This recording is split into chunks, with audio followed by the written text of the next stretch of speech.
उसका प्रकाश है। ज्यों ज्यों वह पल बढ़ाता जाएगा, थोड़ा थोड़ा उद्घाटन होता जाएगा।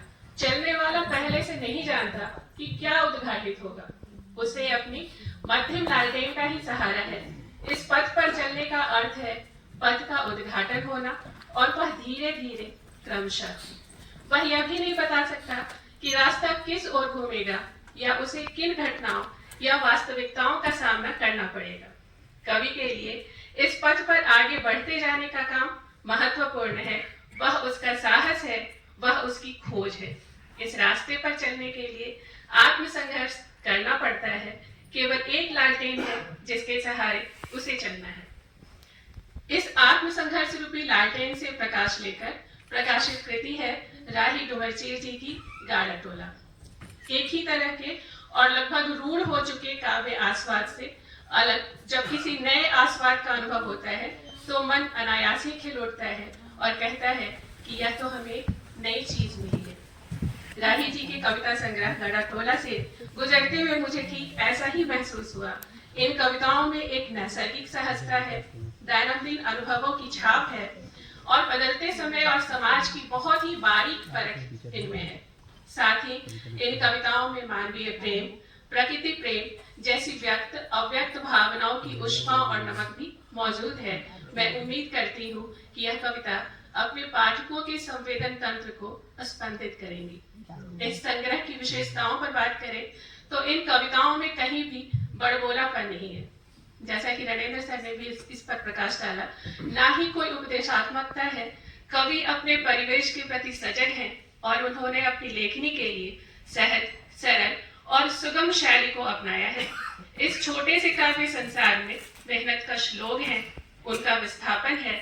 झारखंड के ग्रामीण इलाकों में अस्पतालों की कमी है, नक्सली घोषित होने की समस्या है और उनकी छीनती जा रही प्रकृति बार बार आती है।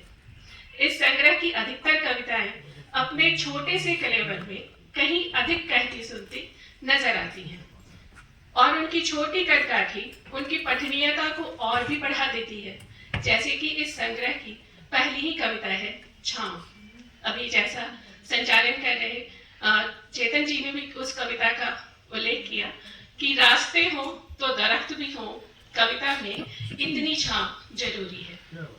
जो कविताएं थोड़ी लंबी हैं उनमें भी एक सहज छोटी छोटी घटनाएं और घटक जिनमें निविष्ट जिद और जिजीविषा जो मनुष्य को भी नित्य आगे बढ़ते रहने के लिए सहर्ष संघर्ष करने के लिए प्रेरणा देती है। कवि की सूक्ष्म अंतर्दृष्टि को प्रकट करती इस संग्रह की एक कविता की पंक्तियां मैं आपके सामने रख रही हूँ, जो उपभोक्तावादी समय और समाज को एक बार की बेनकाब कर देती है। कविता की पंक्तियां हैं, यह कितना अजीब सौंदर्य बोध है। हमारे बीच एक जंगल है जो मिलने नहीं देता कहने वाले प्रकृति के अप्रतिम सौंदर्य के कवि हो गए। उतने ही कमाल के हैं इनके रूपक। नदी को बाधा माना, गहरे घने हरहराते पेड़ों को भूतों का डेरा, कोयले की खान को हसरत से देखा, जंगल को उजाड़ कर बसाई व्यवस्था को प्लांट कहा। यह कविता प्रकृति और मनुष्य के बीच में आदम और अखंड संबंध को बहुत रोमानियत से रूपायित कर देती है। इस संग्रह में ऐसी कई कविताएं हैं जो प्रकृति के बिंबों के बहाने मनुष्य और प्रकृति के बीच के अनदेखे, अव्यक्त किंतु अनवरत संबंधों को सहजता से प्रतिबिंबित कर देते हैं। कवि का अपनी प्रकृति से लगाव इतना मजबूत है कि वह दुनिया की दौड़ में शामिल होकर भी अपनी जड़ों से कभी बिलगना और अपनी माटी से कभी बिछड़ना नहीं चाहता है। कुछ पंक्तियां हैं, यह दृश्य आम था हमारे आदिवासी इलाकों में, मजे से किसी पेड़ की छांव में सोते हुए या डूबकर बांसुरी बजाते दिख जाते थे गाय बकरी चराते लोग। जहां तक जाती थी बांसुरी की लहर, वहां तक बेखौफ चराते थे जानवर। पसरी होती थी निश्चिंतता पहाड़ों के पार तक, जीवन के पोर पोर से झरता था सुकून। इस संग्रह की कविताएं यह साबित करती हैं कि प्रकृति के साथ में ही जीवन है। मनुष्य का अस्तित्व पेड़ पौधों और प्रकृति के बिना संभव ही नहीं है। यह कविताएं हमें प्रकृति से जोड़ती हैं और याद भी दिलाती हैं कि प्रकृति के विनाश से न जाने कितने जीव जंतुओं के साथ साथ वह इंसान भी बेघर हो गए हैं जिनका घर यह प्रकृति ही थी। जंगल, नदी, पहाड़ के बीच एक सुरक्षित दुनिया में वास करने वाले यह लोग प्रकृति पर आश्रित थे और एक दूसरे को पूर्ण करने वाले थे। विकास और आधुनिकता की होड़ में उनके प्राकृतिक आशियाने को उजाड़ दिया गया है। गंभीर विचारशीलता और संवेदनशीलता के कारण यह कविताएं समय के कैलकुलस को पाठकों के सामने रखती हैं। इस युवा कवि का वैशिष्ट्य यह भी है कि ना तो कोई वैचारिकता, ना कोई मुहावरा, ना कोई शिल्प की प्रायोगिकता उनकी कविता में प्रयास कर दिखती है। सभी कविताएं उनकी भावनात्मकता और संवेदनात्मक। पुस्तक लोकार्पण समारोह और इस कीर्ति चर्चा के अवसर पर मंच पर विराजमान आज की अध्यक्षता कर रहे आदरणीय डॉक्टर अशोक प्रियदर्शी सर, गुरुवर डॉक्टर रविभूषण सर, डॉक्टर माया प्रसाद मैन, महादेवदा, प्रमोद झा जी और आज के केंद्र में हमारे कवि राही डुमरचंद जी, इस सभागार के अग्रिम पंक्ति में बैठे सभी सम्मानित अतिथिगण, कवि, लेखक और पूरे सभागार में हमारे साहित्य प्रेमी, सबको मैं झारखंडी जोहार करता हूं और अभिनंदन करता हूं। गाड़ा टोला जो शीर्षक है ये अपने आप में रोचक है और एकदम नया है और मुझे लगता है कि जो कवि हैं जिस परिवेश से आते हैं उस परिवेश की ये खूबी है संथाल परगना, और यह प्रमंडल अपने आप में जुदा है। और गाड़ा टोला भी इस रूप में, इस शीर्षक पर अगर हम बात करते हैं कि एक खतरा भी हो सकता है, लेकिन जो खतरे से अपने आप को आगे ले जाता है उसी की जीत सुनिश्चित होती है, वही सफलता के आकांक्षी होते हैं। साथियों, एक प्रेम के नायाब हो जाने को या नायाब प्रेम को एक कविता के जरिए हम देख सकते हैं, जिसको हम देख चुके हैं, अभी तक सुन चुके हैं कि आज फिर से तुम पर नहीं लिख पाया कुछ, लिखना शुरू करूं तो जंगल में भागती पगडंडी हो जाती हूं। तो जंगल की पगडंडी आखिर किसने देखा है, वही इस कविता के मर्म को समझ सकता है, वही इस प्रेम को समझ सकते हैं। वो जो पगडंडी है और जंगल की जहां सुनसान है, एकांत है, वो पगडंडी का अंत कहां है, सीमा कहां है, उसकी सीमा इसको कोई नहीं जानता है। प्रेम भी वही अनंत है और इस प्रेम की कोई सीमा नहीं है, उसकी कोई परिभाषा नहीं है। इस पगडंडी अगर आप देख लिए तो प्रेम को आप समझ सकते हैं। साथियों, राही की कविताओं में प्रेम की नई नई अभिव्यक्तियां आए हैं। इसकी जो है यहाँ हम उदाहरण देखते हैं, खास करके जो इनके प्राकृतिक आंगन में जो उपमान है, जिन उपमानों की ओर बात हम करते हैं। सौंदर्य है, ये सौंदर्य ईश्वरीय सौंदर्य है और ये कई सारी चीजें इसमें है। मैं और ज्यादा कुछ नहीं कहूंगा, बस सार में इतना कहूंगा कि जल, जंगल, जंगल, नदी, पहाड़, पर्वत, जमीन से गमे रोजगार और पापी पेट के सवाल से घिरे अपनों के बाहर निकलने वाले मजबूर। शायद कवि के मन से ये सारी चीजें निकली हो, अभी भी इनके मन में है।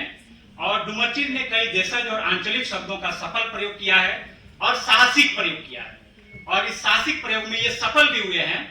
भाव के स्तर पर इनकी व्यापकता इतनी ज्यादा है कि जैसा मैंने कहा कि प्रश्न उठ जाता है कि आम साधारण पाठक के लिए ये कैसी प्रतिक्रिया होगी, किस तरीके से वो इनको सर आंखों बिठाएंगे, क्योंकि इसमें कई सारे ऐसे खतरे हैं और उन खतरों से जो है ये बखूबी आगे बढ़ने की हिम्मत रखते हैं।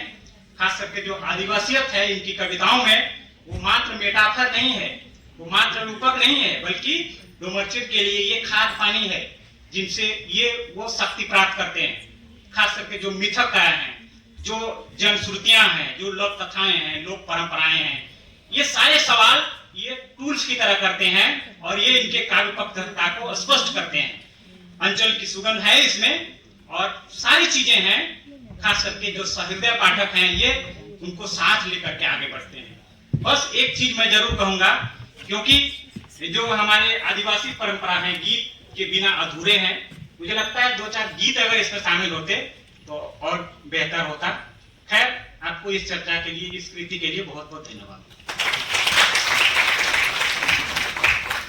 धन्यवाद सर। आता हूँ, झटके से कहकर सीढ़ियां उतर रहा था। तुम कहे जा रही थी? ठीक से चेक कर लो, कुछ छूटा तो नहीं। ईयरफोन, चार्जर, पैसे, पर्स सब रख लिए हैं ना? बेख्याली के तूफान में डूबा, कह नहीं पाया कि जो छूटा जा रहा था उससे सहेजना संभव नहीं था। अब नीचे तक छोड़ने आती हुई तुम बार बार कह रही थी, ठीक से जाना, ख्याल रखना अपना। जाना भी कहीं ठीक से हो पाता है, और जाते हुए ख्याल कैसे रखा जाता है? पर जाया नहीं जाता जिस तरह, ठीक उस तरह से जा रहा था मैं। जाते हुए रुंधे गले से जमाने भर की ताकत लगाते हुए कहा, हाँ रख लिया है, अब तुम जाओ, मैं चला जाऊंगा। एक अंतिम बार लिपट जाना चाहता था तुमसे कि बारिश हो की घिरती उस अंधेरी शाम में तुम्हारी तरफ ना मुड़कर खुद कर ऑटो में बैठ गया था मैं। बहुत बारिश हुई थी शाम लापुंग में, बारिश होती रही थी रांची पहुंचने तक। बाद में फोन पर बताया तुमने, बहुत बारिश हुई आज लापुंग में। बराबर आता है इधर लापुंग अखबारों में, खबरें होती हैं जंगली हाथियों के आतंक की, नक्सली मुठभेड़ों की, निर्दोष रोशन होरों के मारे जाने की। आश्चर्य है कि तुम्हारा मगन हो कारों को बहते देखना, उसके किनारों पर बैठकर बहुत अंदर के गांवों से आए लोगों से बतियाना बेपरवाह, हुटार जंगल में बेखौफ लहराना, लापुंग में तुम्हारा आना और वहां से चले जाना किसी अखबार की किसी खबर में कभी नहीं आया। फिर कभी नहीं गया लापुंग में, लापुंग कभी नहीं जा पाया मुझ में से। अब नहीं रहते तुम लापुंग में, भूल गया होगा लापुंग भी मुझे। जाया नहीं जाता जिस तरह, ठीक उस तरह तुम जा रही हो। धन्यवाद। जय हिंद, जय जय।